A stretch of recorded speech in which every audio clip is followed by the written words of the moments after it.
Oh, you saw that movie? 10 minutes. 10 seconds. So did I. Hey, I am the willing, led by the unknown, but I can accomplish the impossible with absolutely nothing because I've been doing so much for so long with so Little, yes.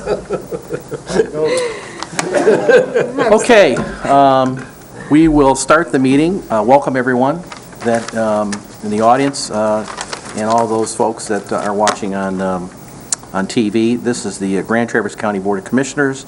This is a special meeting that we've called regarding the septage treatment plant settlement. And we will do the roll call attendance first. Commissioner Fleece?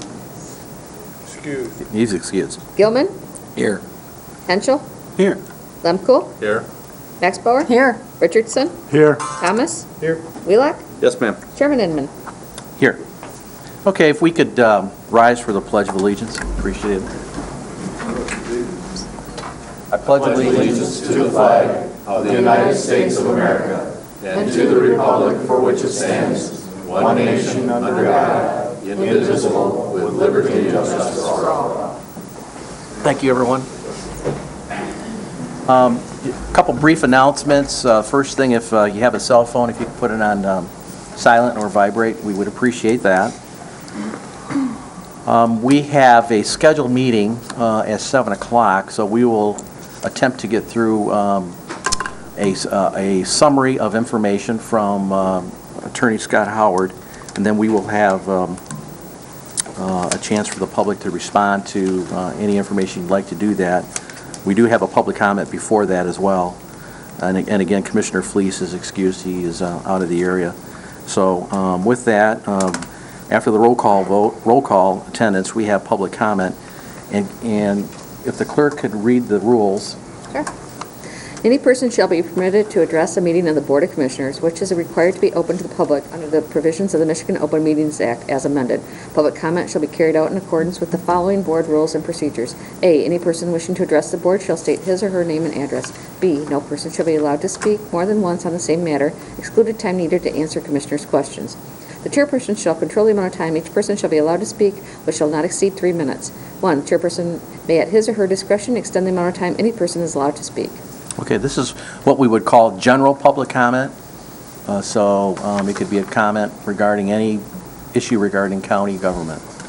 So, and then just so you know, after the presentation by Attorney Howard, we will open up a public hearing and then we will ask for further public input. So, can you hear me now? All right, let me repeat that. No, that's fine. Have you got it? All right, okay, good. So does any member of the public wish to make any general public comment at this time? Okay, hearing none, we will close public comment. We will move on to the next item, and that is the septage treatment plant settlement. And first we will ask Attorney Scott Howard to, you can either use the podium or you can come up front, whatever your pleasure is. Thank you, Chairman Inman. Good evening, members of the County Commission. Hello to those of you who are new and I have not met, and hello to all of those of you that I've worked with before. Thank you for having me. The purpose of tonight's meeting is, as I think everybody is aware, there's a proposed settlement agreement resolving claims related to the septage treatment facility. One of the conditions of that settlement agreement was that the county agree to and ratify the terms of the settlement agreement. Generally, the reason for that is that the contract between the Gordy Fraser Chrisman and the Board of Public Works, the design build contract, references the county acting through its Board of Public Works. Because of that reference to the county, there was a request that the county, that we obtain your approval of any settlement agreement. So that's why we're here tonight. I have provided you all with some written information. I know I've talked to at least a couple of you in person, but the purpose of tonight is to provide you all with some background information, discuss whatever you would like to discuss about the terms of the settlement agreement. I know that Chairman Inman has discussed already the possibility of postponing a decision on ratification to your meeting on the 30th. That is certainly something that is acceptable on our part. We don't have any problem with that. What we did promise to do as part of the settlement agreement was bring this matter before the Board of Public Works and the County Commission as quickly as we could. There is no deadline necessarily for you to make a decision. So if tonight is not the appropriate time to make a decision, if there's any need for additional information, conversations with myself or the mediation team or review of additional written documentation, please feel free to take that time and get us your questions. We've also sent out a memo listing some additional documents that are available for your review. As you all are aware, there has been a Freedom of Information Act request for certain documents by the Record Eagle, and those documents will be made available to you if you'd like to review them as well. We'll be making those available to the Record Eagle tomorrow. The settlement agreement comes from a process that was required by the contract, the design build contract itself. It said if there's a dispute between the parties, there's to be a meeting of the parties. If the meeting doesn't resolve the dispute, then there's to be mediation, and only after mediation happens, then can you file suit. So that was a prerequisite that we had to go through this process before we could file suit over any claims that we had on the septic treatment facility. We have generally identified 4 categories of claims, the first of which is claims revolving around the design of the plant. The operational cost of the plant is more than was originally anticipated, and there were some design changes through the process of the design build of the plant that led to, in our opinion, some inefficiencies and increased expenses. So that sort of was claim number 1. Claim number 2 is a failure, in our view, to meet the design performance standards required by the contract based on testing of the operator of the plant. Claim number 3, professional negligence for volume estimates, for inexact volume estimates, overestimating the amount of volume that we should be able to receive at the plant, and not failing to sort of follow up on some of those volume estimates throughout the process. And the claim number 4 was liquidated damages. There's a provision in the contract that says there's a substantial completion date for the facility. Upon that date, if the plant was not complete by that date, the county would be able to obtain liquidated damages in the amount of $850 a day. The idea generally behind a liquidated damages provision is that's a remedy set ahead of time for lost revenue, lost ability to operate the plant. There was an inability to accept grease at the plant before August of 2007. That was a requirement of the contract, so arguably the facility was not substantially complete, at least until that August 2007 date, maybe beyond that date, and therefore there'd be a claim for liquidated damages under the contract.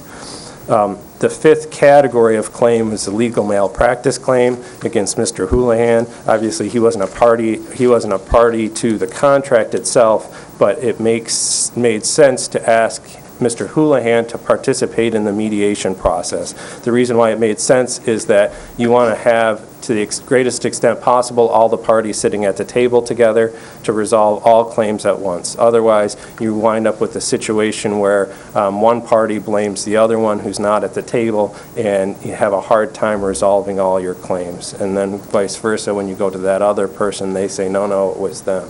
So it's the point both ways defense. I don't know if that caught that on film, but that's the concern, and that was the reason to include Mr. Houlihan in that discussion. The mediation process, we did have to invoke the mediation process. We weren't able to resolve our claims just by meeting. Mediation lasted a day and a half. There was no resolution as part of that mediation, but we did agree to proceed with a structure that allowed that where we would, the mediator himself would propose what's called a mediator's number based on his evaluation of the briefing that we provided him, the information that he heard during the mediation. He would propose a settlement number that he thought that the case might reasonably settle at. The process was that all the parties would either be able to accept or reject that number. If all the parties accepted that number, then it would come to before the Board of Public Works. We really didn't talk about this body, but presumably, I guess, this body, and would be recommended for approval by the mediation team.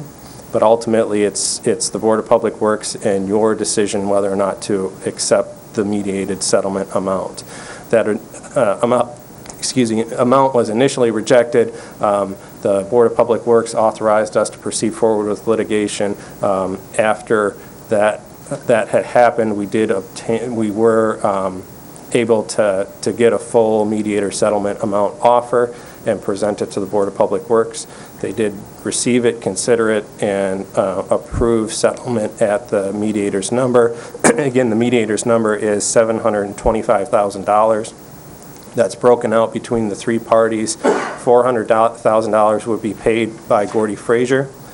$225,000 would be paid by Gordy Frazier Chrisman. That's primarily the Chrisman company, I think, but it was the legal entity that was created between the two. And then the third party, Mr. Houlihan, would pay $100,000 of that settlement amount.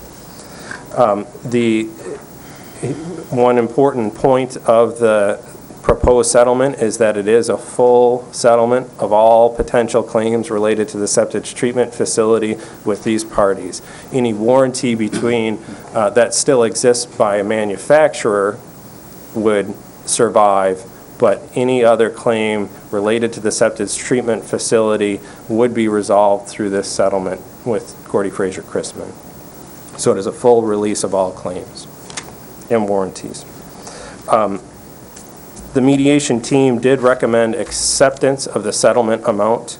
I think there were three primary reasons, in our opinion, that it is reasonable to settle at the mediator's number. Number one, it's money in hand now as opposed to a potential litigation process that could easily last 2 years in circuit court and then potentially be appealed for a number of years afterwards, 3, 4, depending on Supreme Court. It could go on for quite some time. Number two, the cost of litigation going forward. This is a very complex case. There's probably over 40,000 documents that we have on file related to the septage treatment facility. There's a lot of background. There's a lot of history. There's a whole lot of witnesses that would be involved in the case. So it would be a substantial case going forward. And there would be substantial costs related to pursuing any additional claims. Number three is that there's risk in litigation. Obviously, we feel like we have a strong case, but there is absolutely no certainty in litigation, and there's always the risk that we could continue forward and not receive any money or not receive $725,000, or maybe we end up right at $725,000 5 years from now.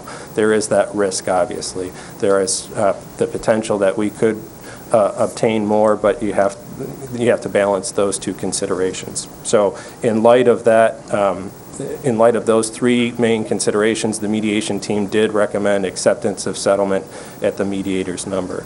I don't want to sort of drone on in front of you. I think this process is best if it's a little bit interactive, and mostly I'm here to answer your questions. The rest of the mediation team is here to answer your questions, and maybe it makes sense, Chairman Inman, to take some public comment as well, and then bring us back up to answer questions of the board. Yeah, I was hoping that we could get a presentation from Mr. Howard, and then open up the public hearing, and then take it back to the Board of Commissioners for Q&A, and then try to wind up the meeting with some sort of recommendation, either to make a recommendation on the settlement or to defer the decision to March 30th, as I've indicated in my memo to you. So that is acceptable. We'll proceed then in that fashion. So does that pretty much conclude your overview? It does. Okay. All right. Good. Thank you. Now we will open up the public hearing, and we have two people that have indicated they wish to speak at this point. And we'll start with Mr. Walter Stewart. Is it Walt Stewart?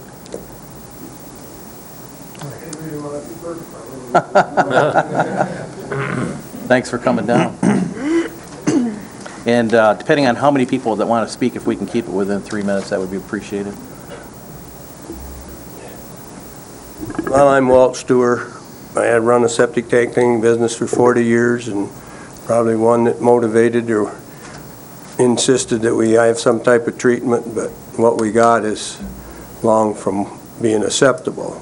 My only concern is, if you people are all interested in settling, is there enough money to correct the problem and keep it in operation? How are you going to do that once you accept it? That's my problem. It's too cost effective, and it's the most expensive in the United States, and something needs to be done about the change of menu on operation. There's other things that can be considered, and if you're going to make a settlement, then you become responsible for everything. So that was my biggest question. All right. You can accept the offer, you can do whatever you want, but there's other things down the road that are very, very important also, and you're still going to have to meet those expenses. Where does that money come from? Engineering to start with is a big thing. So that's all I... All right. Mr. Chairman, Thanks. can I ask Mr. Stewart We- a question? I'd prefer not to have a Q&A back and forth and Okay. public comment. Okay. But you certainly can address your question to, once we conclude the public hearing. Okay, James Ash, please. James, come on up. Go second. Afraid you should have held your hand up. We could have made you go first. I'd like to thank the commissioners for listening to my input. My name's James Ash. I'm retired. I've been a licensed builder and a carpenter for most of my life, so I don't pretend to have any expertise on commercial buildings or litigation.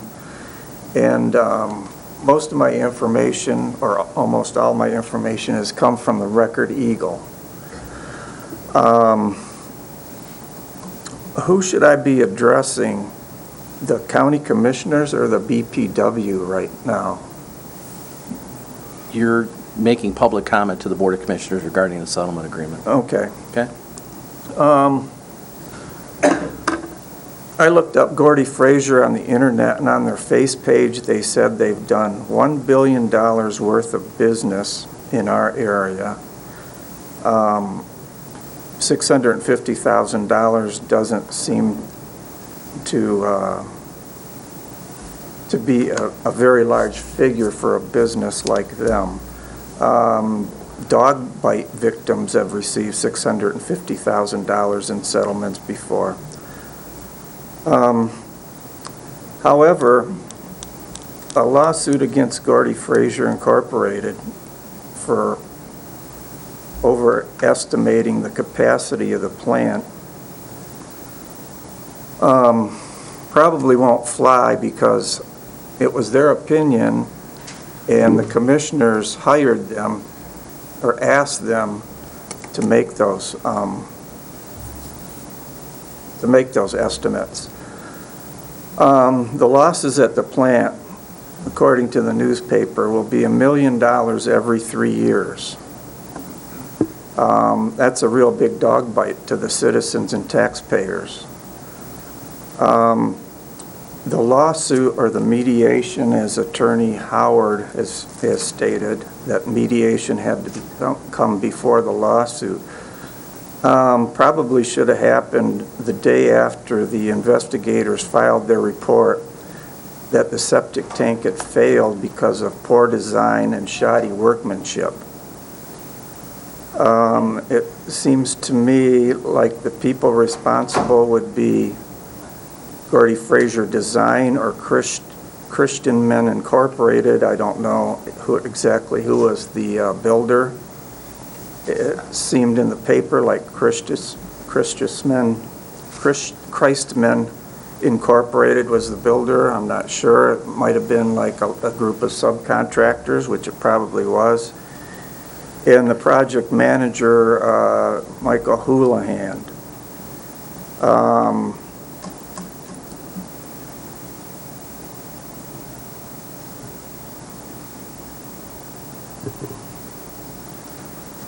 The questions that I have and that most people that I've talked to have is, why is the BPW rushing to this settlement?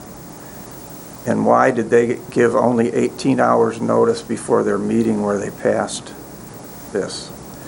You commissioners are being rushed, but I'm really pleased to hear that you're going to put your decision off for a few weeks. I don't think it's a good idea for the county and BP to absolve all liability to Gordy Fraser Incorporated or anybody else involved in the project, because the plan has failed once and it could possibly fail again. And for resolving them of all liability for such a small amount of money, especially since in 2 years the plant will lose more money than you'll receive, doesn't seem like a good idea to me. That's all I have, and thank you for listening. All right, thank you for coming this evening. Thanks, James. All right, we have no other cards that were filled out. Do any other members of the public wish to speak on this item? Yes, ma'am, come on up and state your name and address for the record. And I know you came in late. We're trying to keep it within 3 minutes if you could. Thank you. Okay. My name is Judy Nemitz. I'm at 4572 Albert Courtade Road, East Bay Township. And I have a few questions that I would like the board to consider when making their decision. And again, I'd like to echo what that young man said about delaying your decision, and I thank you for doing that. But some questions that I think that maybe you could consider would be, what amount of liability coverage was requested from the contractor and designer at the time of construction? Was the plant said to have zero cost to the participants at the time it was built? And what I mean by zero costs are, there weren't going to be extra taxation associated with this plant, special assessments, no other budgets reductions would be affected, and that it had competitive dumping fees, and that were expected, however, to increase with the CPI every year. So I think that's what I'm talking when I refer to sufficient self-sufficiency. And was the plant sold to the public as being a zero-cost plant to the public?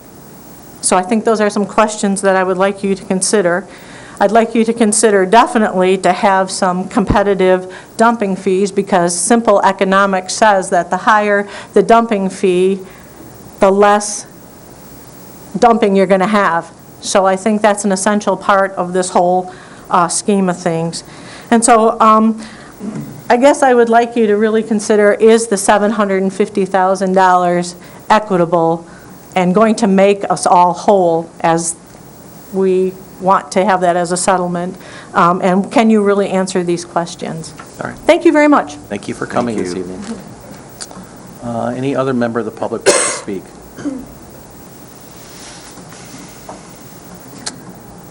Gentleman with the green jacket.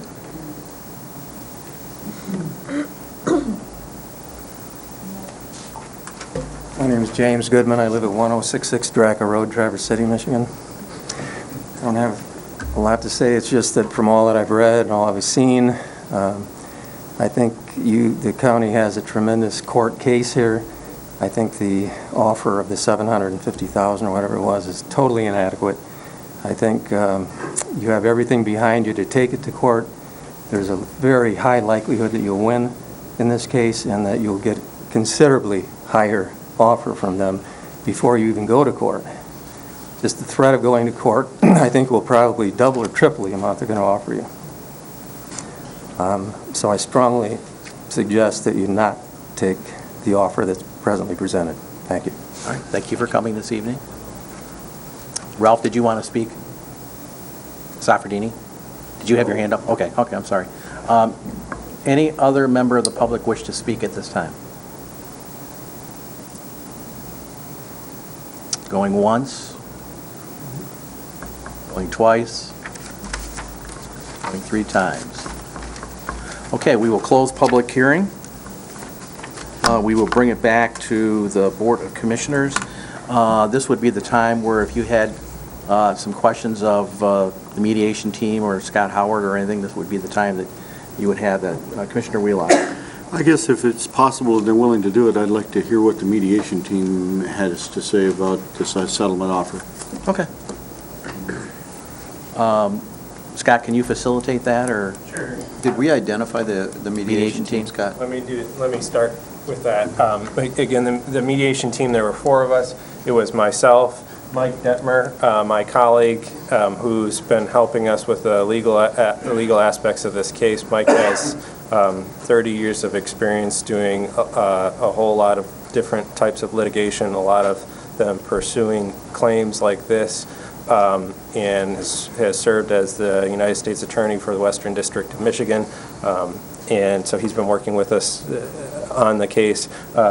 Ross Childs, whom all of you I think know, is the interim director of the Board of Public Works, served on the mediation team, and Chuck Korn, who's the chair of the Board of Public Works and Garfield Township supervisor. So I think you've sort of heard my perspective on things, and maybe we'll turn it on over to whichever of my teammates wants to speak first to provide you a little bit of perspective.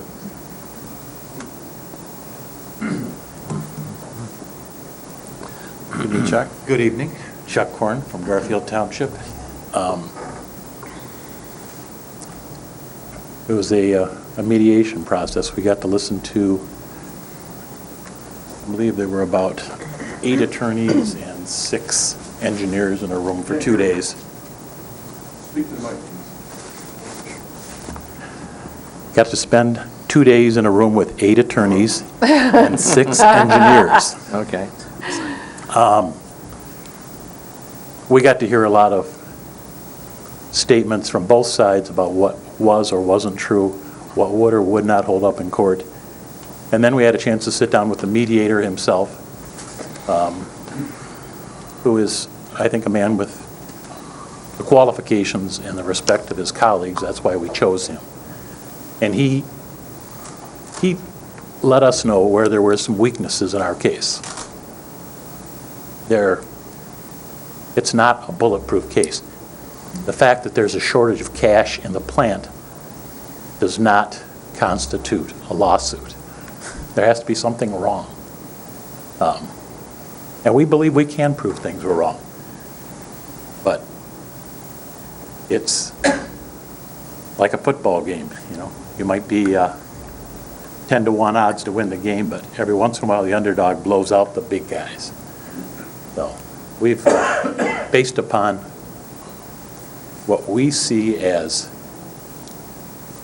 money in hand in terms of a settlement versus the potential for additional money down the road, we chose to recommend for the mediator's number. The other issue is the rush was part of the settlement offer. We said that we would bring this to the boards as quickly as legally possible. So it was not a, as some people have implied, a backroom deal being made. It was part of a legal process. Chuck, the number that the mediator arrived at, is that a number that he came up with, or is this a number that came about through negotiation with both parties? That is a number that he came up with. The parties were unable to get even close to each other. Okay, Commissioner Henschel? What, on your side of the case, what number were you thinking of prior to this? In the very beginning, I was thinking $3 million. As time went on and I heard some of the issues, I mean, there were documents signed by every board, you know, from the Board of Public Works to this board, to each of the townships, to the Sewer and Water Board. everything was done. Well, the paper trail was there. You know, it wasn't as if some rogue just went off and did all this. After listening to everything, you know, I scaled back my expectations. I was still very disappointed by the number. You know, I certainly would like to see twice that number from the mediator. And he warned us that it was a number that we would not like. Neither side would like the number, and he was right. That's where we are. Can I ask you, prior to hearing the number, when you scaled back your expectations, what ballpark were you thinking of then? I was still, we were in between the time that he said he was going to give us a number, the four of us kind of figured it was going to be just under $1 million. That was our gut reaction. Thank you. Commissioner Max Bauer and then Commissioner Lemkohl. This really isn't a $725,000 offer, is it? Because we still owe Gordy Frazier $150,000. Do we not? Don't we have an outstanding? We have an outstanding, Bill with we do. There's a retainage amount that has been held for final completion of the facility. That money is essentially released or is part of the settlement figure so that there would be no liability to pay that $150,000. That $150,000 would be available to the Board of Public Works to use at the facility. Okay, are attorney's fees included in this settlement? No, there's no, I mean, it is, the total number is that would- $725,000. Okay, So- and attorney's fees would come out of that? Yes. Okay. Commissioner Lemkohl. Yeah, one of the questions I keep coming back to me was, the supervisors, when you went through and voted to be able to accept this, that the question came back as to, did you actually have the authority from your board to do that in the speed of time that it took?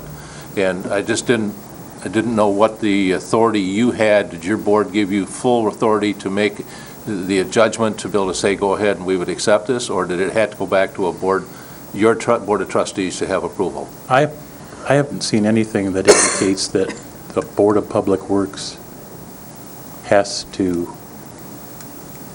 ask permission from the town boards, other than on budgeting matters. It's spoken of in the documents on budgets, but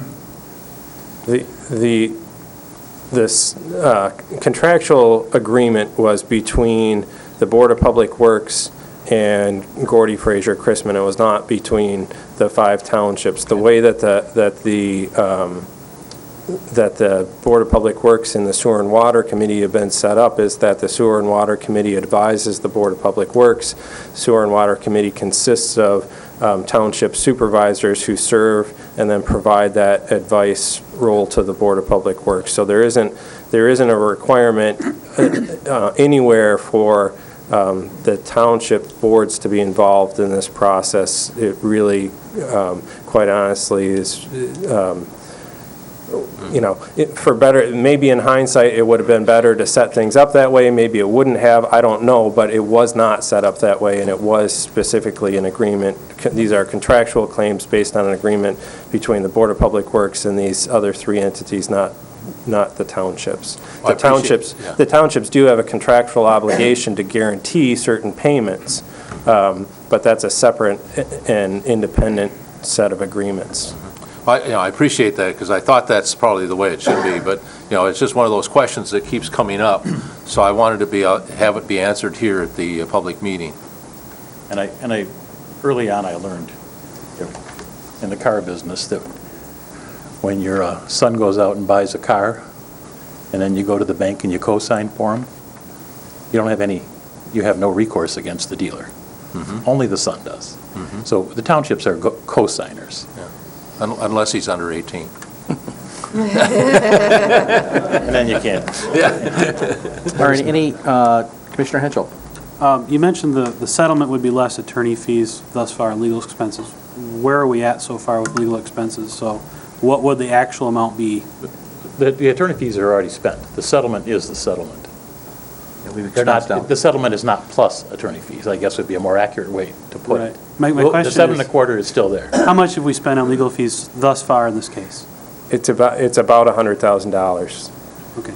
So the settlement is actually, would be a plus of 625. No, it's been If there expensed was, out. if there was no settlement, we'd still be out the $100,000. True. Thank you. All right. Any other questions? Commissioner Wheelock?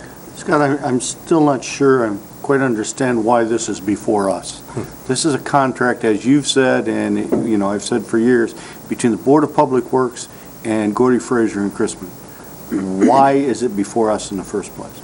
Again, it was there is language in the contract that talks about the county acting through its Board of Public Works.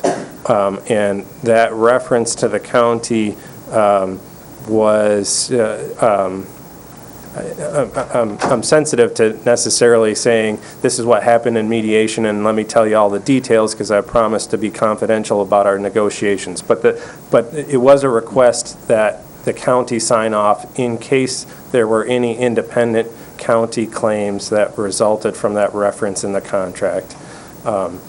That's the reason it's before you, is because there was some maybe a little bit confusing language at the beginning of that contract. And I can tell you, prior to this investigation and mediation, I spoke with counsel who assured me that Garfield Township has no standing.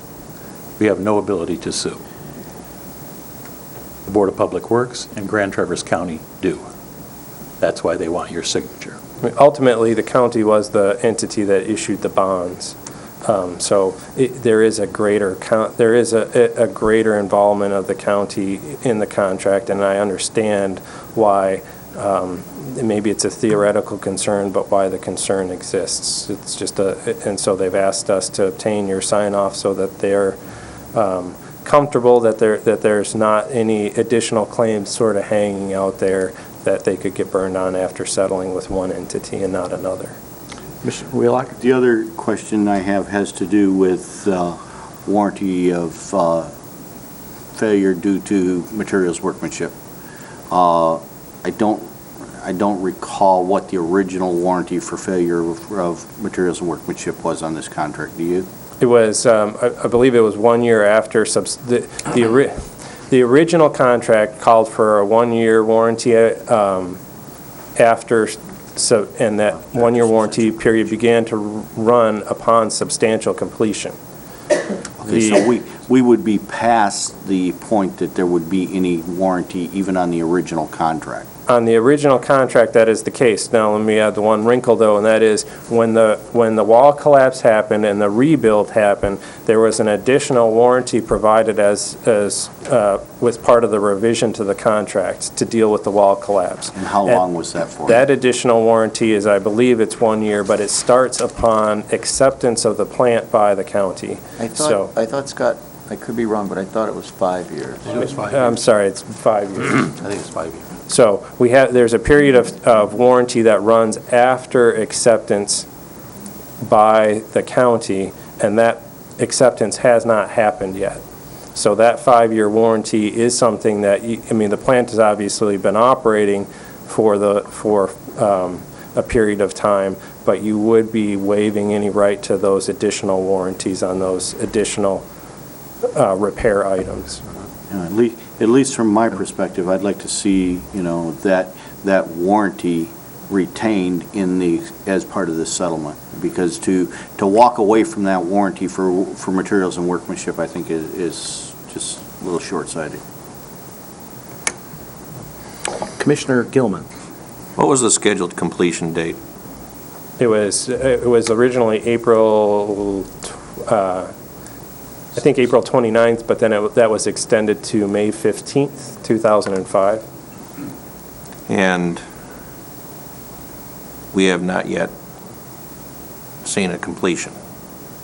It has, the facility has not been formally accepted as complete and finished, no. There is an issue with a certificate of completion that was signed in 2005. Just to be clear, there is a requirement for a certificate of substantial completion, which means the facility is operational, but there's still some items that need to be fixed. There's still a punch list. Does that fall into, I mean, this $850 a day? Yes. So does that satisfy that particular requirement, or are we still, is the clock still ticking? No, the certificate of substantial completion satisfies the $850 a day requirement. Only one more question. What have we lost to date, including attorney fees? Roughly $425,000. Since it was put into operation, we've only lost $425,000? Mm-hmm. That's correct. And you've been reading the Record Eagle, haven't you? The part of the reason for that is that there was some period of time where there was special waste received by the facility from Bay Harbor, which I think helped make sure that the balance sheet was in the black. Each year the facility has run a deficit, and each year, except for the first year, the county has made a loan, an advance to the facility, and then within the next year, it's been paid back. So we've kind of moved that deficit forward. Now this year, it was more. It was, as Chuck says, it's the $450,000. So you're not including then losses based on projected revenues or expected costs, the difference in expected cost to what reality is?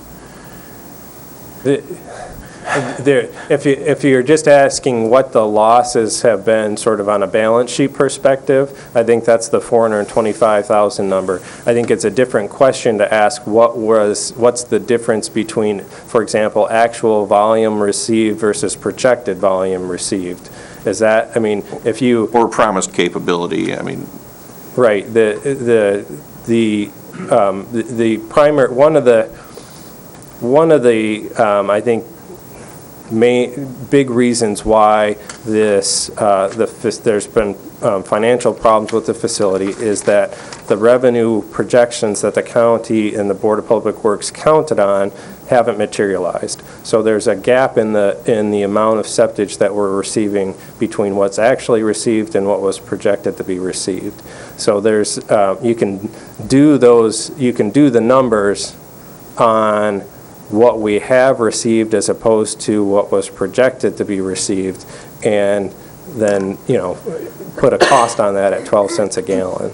I would defer to Ross on what those numbers are, because he has a much better handle on that aspect of things, but I think we have done that calculation or something. But Scott, when you went into the litigation with the mediator, I assume that one of the claims we made was for lost revenues. Yes. So we did ask for that. Okay. We gave them those numbers and said, here's in rough numbers, I think you would be, at 12 cents a gallon, you would be looking at, if you measure the difference between projected and actual, then you're roughly around $1.9 million. Okay. Commissioner Richardson and then Commissioner Max Bauer. Scott, I don't know if you can do this. I mean, when I say I don't know if you can do it, I mean I don't know if you can discuss it in this forum, but can you talk about the claim number 4, how strong that is on the, the fact that, or the claim that the substantial completion certificate was signed before the plant was actually operational? I will tell you right now that I think all of our claims are strong, and I'm going to keep telling you that until we have this resolved one way or the other. We go all the way through court, or okay, we settle it. And that's my opinion. I'll tell you, but maybe a fairer response to your question is to say that there's been some defenses raised by the other side about that substantial completion date. One is that they said, look, you as the county signed off on the substantial completion, and you had the right to sort of waive any testing. So we, even though the person who led that effort was is now one of the defendants. Even though one of the claims would be that if that substantial completion document was issued in error, we were sort of led by our counsel who's interpreting this contract to issue that substantial completion document. That defendant would say, hey, look, I provided the board with all the information, and I just asked them to make a decision. So, there are certainly arguments out there against our claim. The other issue that was raised by the defendants was that the purpose for substantial completion, signing the certificate when the Board of Public Works did, was to start accepting septage and therefore start generating revenue. And they have suggested that you would have to take that revenue generated off whatever damage amount you were able to receive as liquidated damages. In other words, it's not fair for you to get the revenue and receive the liquidated damages, because the purpose of liquidated damages is to cover the loss of revenue. Okay, and then just one more quick question. Since Michael Houlihan was the project manager, did he ever sign a separate contract to provide project manager services, or was that all done under his attorney's contract? I don't think the term project manager was used. It was owner's representative. Owner's representative? Was what. So he continued to operate under his contract as attorney to the BPW? Yes, there was never a separate contract. And just to clarify, because that was an issue that was discussed, that he was never designated a project manager anywhere. That term sort of evolved through the history of this, but he was called designated as the owner's representative. So the project manager designation was more informal than specific? Yes. Okay, thank you. All right, Commissioner Maxbauer. Scott, the memo that you gave us, the last paragraph, the first sentence is, the mediation team has agreed to recommend acceptance of this settlement offer. Did all members of the mediation team recommend settlement of this offer? Yes. Commissioner Lemko. Yeah, I just want to make sure that the audience's questions were answered. Walt Stewart said, will it pay for future cost? That was one of his questions. So I just, I got the feeling that it's not going to be, but I'd like to have them have their questions answered if you could. I don't believe it will. Okay. But again, the question is, will a judge and jury base their decision on your future costs or on received damages? Mm-hmm. It doesn't necessarily line up. Mm-hmm. And then one of the other questions was there a zero cost to run at the time of the contract? I think the young lady, Judy, asked that question. I've heard representations that it was a no-fail proposition. There were enough contingencies built in that there were no way the plant could fail financially. That's okay. Judy, does that give you an answer to your question? All right. Okay. And then also the liability at the time of the construction, I think, was a question that Jim asked for. Maybe give me a little. The insurance coverage? Oh, there was, as part of the contract, there was a variety of policies required, one of which that really covers the stuff we're talking about is a professional liability policy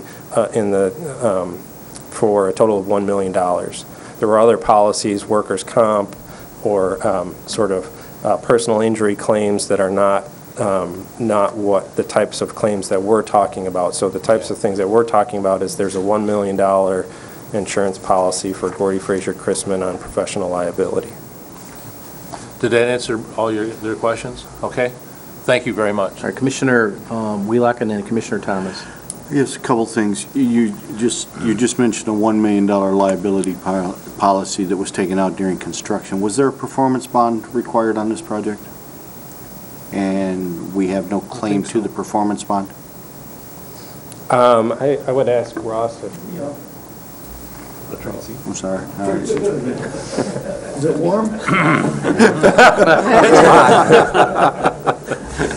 Yes, there was a performance bond, and the bond was on the actual building of the facility and such, and that was there, and that was accessed through the reconstruction and through the insurance on the reconstruction. And I think the item is that there also was builder's risk, which was taken out during the construction, which is normal. The one thing I need to clarify, that the 5-year warranty is on the structure. That was the work done by the other firm that we had in to oversee the reconstruction. And that 5-year goes into effect after we accept, and that was a negotiated thing in the reconstruction of the facility. And the reconstruction of the facility, I know Jason asked, what is the total loss? There was not one penny of taxpayer money spent on the reconstruction. That was all through Gordy Fraser Chrisman and their insurance. Do you remember what that number was approximately, Ross? It seems to You me mean it was total? around, 2.5 million, A something little like over that. 2 million, 2.2, but I think there's an involvement. I don't know whether that was just strictly the insurance or the Gordy Fraser Chrisman contributions as well. The other thing that Scott mentioned, that the total fees being about $100,000, they're less than that, but they will probably total that. But of that, about $72,000 or $73,000 has already been paid, and that's included in the $425,000 debt that we have with the county right now. That was not legal fees only, that was legal and engineering. We had an engineering consultant who had to come in and look at the actual contract and the engineering process, and that was Brian Newhoff. And the other thing that came up at the meeting I was at on Monday night at Elmwood Township is, would the attorneys get a third of the settlement? And the answer is no. This one is on an hourly rate. They're not cheap, but they are inexpensive. On the other hand, That's relative to whose wages we're talking about. All right, Commissioner Thomas. Well, if my question has anything to do with interference with a possible lawsuit, stop me. But because I, like everybody else, would like to see more money, but I don't think we're going to. And the reason why I say that is that all the time that we'll call them defendants, were working on this project, they had all the way along the approval of the BPW all the time. Were there mistakes made? Yeah, there was. But is that going to make it harder to fight the lawsuit when everything's on paper? Let me tell you again that one of the defenses that the other side has raised is that they will make this as much about the Board of Public Works and the township supervisors wanting to go a certain direction and them sort of following their lead. That will be a strategy in their case. Obviously, our worldview is that we hired professionals to rely on their opinion, and that's what you do with professionals, and they have a standard of care to meet, and we don't think they met it. But that said, that certainly is going to be a defense that we're going to see. That is one consideration that we've factored into our recommendation and our consideration of the settlement offer. Well, in my mind, it's enough to make me gun shy. All right, Commissioner Henschel, and then Commissioner Wheelock. A couple questions come to mind. First of all, if a lawsuit was pursued, is there any question of the ability of any of the defendants to pay a larger judgment? I think the answer is we don't know. I mean, yes, there's a question because we just don't know. We know that there's $1 million insurance policy. Typically, the way those policies work is the attorney fees for their attorney comes off that policy. So there's something in the neighborhood of $1 million, maybe probably a little bit less at this point because they've been paying their attorney. We know for certain that's there. We suspect that it's fairly typical for attorneys to have around $1 million policy themselves, so there'd be a policy on the part of Mr. Houlihan. There at least there's the potential that if we were really successful and we won tons of money, that somebody could go into bankruptcy and then we'd be fighting for our claim in the bankruptcy courts, which is fighting for something less than $1 for $1. Okay. Have you done any looking into that subject? We haven't. I mean, one of the challenges to doing a mediation before litigation is you don't have the right to obtain certain materials. We've obviously exchanged a lot of information through this process, and we know some things for certain, like the insurance policy that exists under the contract, but we're not entitled to go over their financials at this point without filing the lawsuit. An attorney approached me today about this and gave me his opinion that we shouldn't accept. He's retired, but he said when he was in practice, he carried $300 million in liability. Is that unheard of for?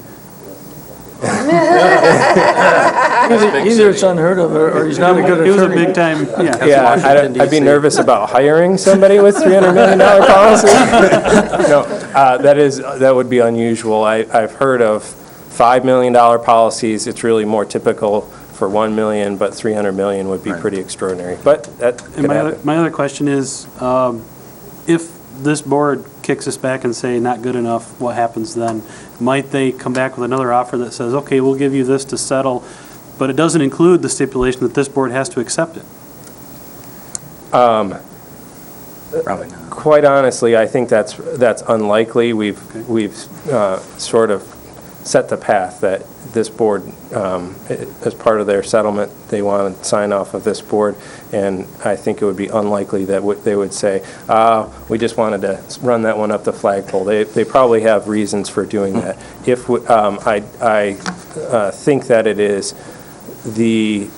was the mediator's impression that if this case is going to settle, that it would settle before litigation, because once everybody started the process of litigation and ramped up, it would at least take a long time before we started really seriously talking about settlement. So I don't have a crystal ball, and I could be wrong about that, but I would anticipate that we're going to dig in and start fighting. We're ready to do that for you, and we're certainly not afraid of that, but it did seem to be like the moment in time where it was possible to settle, and once litigation started, it was going to be harder to settle, at least for a while. So this automatically goes to lawsuit if we reject it? Yeah, the Board of Public Works has authorized us to proceed forward with the litigation. I would certainly take your answer back to my board, though, and make sure that they're still comfortable authorizing litigation. But in reality, if you say no, and there's two options. One is pursue claims in court, or two is let them all go. And I don't think anybody's willing to let them all go at this point. All right, Commissioner Wheelock, and then Commissioner Max Bauer. I've been here long enough to start this morning talking about trash, and now we're talking about septage, so we've had a long day. But I also was here when those projections about volumes were done. And I think, we always come back to this thing, we're not getting the volumes that we anticipated. But we have to remember that there was no formal reporting process in place when those projections were done. The best indication we had was a little notebook Larry Clark had in his pocket of how many tank loads he dumped this week, But that being said, we were also looking at a growth rate in this community of 17 to 18%. Now we're building a plant that's supposed to meet our needs for 30 years. We better not be operating this plant at capacity 5 years from now, along with the fact that we've seen growth rates drop down to 4%, which was where the national average was when we were at 18%. So the idea that this whole thing is driven because their volume projections were wrong, I'm not sure that they were correct, but I'm not completely convinced that they were all wrong either, because we used the best information we had available at the time. By 2 or 3 different methods, we tried to anticipate what the volume was going to be. And that's, but we all sit around now and we point fingers and say, well, those volume estimates were wrong, and therefore we're not getting the revenue we're supposed to. Well, I don't believe any of us anticipated that we were going to stop building houses at the rate we were 5 years ago. And that also adds to our reduction in volume. We gave away septage for the first 6 months it was open, Ross, that we allowed people to bring Septage in I think for probably free. just a little over 2 months if it was that, to get it started, Well, but there was a lot. There was a time before the plant was open that we Yep. know that they were pumping an awful lot of tanks because it was, people knew that the price was going to go up. And then we had a period of time that we took waste for free because we had to have the bacteria in order to make the system work. And it took us a long time before we even got up to temperature for the grease, even after we started taking it. I think that was a lot longer than any of us had anticipated. Okay. Commissioner Maxbauer, and then I would like to make a remark, please. To my knowledge, the only crime that does not have a statute of limitations is homicide. So I will ask you, I assume that if we move forward with litigation, there are time constraints that you have to take into consideration. How soon do we need to make a decision? The answer is, to a certain extent, the sooner the better. I'm not trying to rush you into a decision, but we do have some time constraints that there is, I think, quite honestly, and I don't mean to tip my hand, but I think we have very smart attorneys on the other side who would have figured this out already. We think that there's a potential statute of limitations argument that would start or prevent claims May of this year. So that would be 6 years from the date of signing of the certificate of substantial completion. I obviously want to make sure if we're moving forward with litigation, we have that directive, and we're doing that before May of this year. Okay, we're encroaching on 7 o'clock. We do have a posted meeting with the Parks and Rec Department. However, we could be a little bit late. I guess the question I have for the board is that I have recommended that we extend our evaluation and discussion process until the March 30th meeting of the Board of Commissioners, and that would provide a number of avenues for us. It could be, one could be that we would send our questions and any information that we wanted directly to Dennis, or we can, again, hold some kind of session with the mediation team for further Q&A prior to our board meeting and make it a study session. There are a number of avenues to go, but if I could get some direction from the board as to whether you'd be willing to accept the consideration of the recommendation to... I move we take the decision to the 30th, the meeting on the 30th. All right, is there a second? All right, moved by Gilman, seconded by Somebody. Thomas. Discussion. Okay, let's have a roll call vote, please, on this. Commissioner Gilman? Aye. Henschel? Yes. Lemko? Yes. Axbauer? Yes. Richardson? Yes. Thomas? Yep. Wheelock? Yes, ma'am. Chairman Inman? Yes. Okay, thank you, and we will make arrangements to have either information, asked information of Attorney Howard and the mediation team for the next 2 weeks, or we could ask the board whether they would like to have another study session on this. And Scott has, Attorney Howard has offered to make himself available to commissioners as needed over the next couple of weeks to answer questions, if there are any questions that come up. Whether that's collectively or individually, we can accommodate that. All right. I do want to, for the record, indicate that we did receive a letter from Tony Ansorgi and Mr. Ralph Grace, and we will have that as part of the minutes for the clerk to attach that we got correspondence from.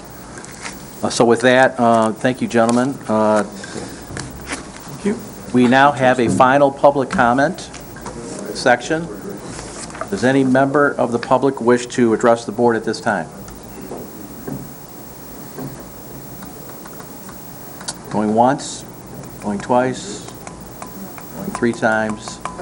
Okay, we will close public comment, and we'll stand adjourned without objection. Commissioners, if you would, take your nameplate with you, please, to the other room. All right. See, I remember, Linda. I remember who I am. I don't have to have it. What's wrong? Good need.